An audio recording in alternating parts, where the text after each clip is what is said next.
4 বল খেলে করেন 0 রান। আন্তর্জাতিক টি-20তে অভিষেক ম্যাচটি ভুলে যেতেই চাইবেন অভিষেক শর্মা।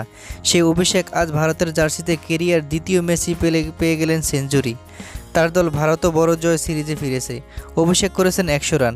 দ্বিতীয় টি-20তে ভারত জিম্বাবুয়েকে হারিয়েছে ঠিক 100 রানেই। টসে জিতে ব্যাটিং নেওয়া ভারত অভিষেক শর্মার দুর্দান্ত ব্যাটিংয়ে ভর করে 2 উইকেটে তোলে 234 রান।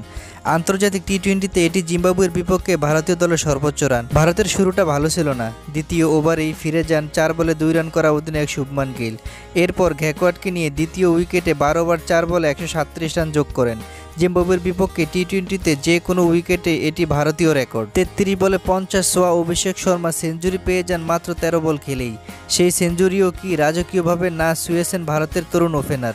14তম ওভারে জিম্বাবুয়ের বাঁহাতি স্পিনার ওয়েলিংটন মাথাখাজ্জাকে টানা 3টি 6 মেরে 82 থেকে পৌঁছে যান 100-তে।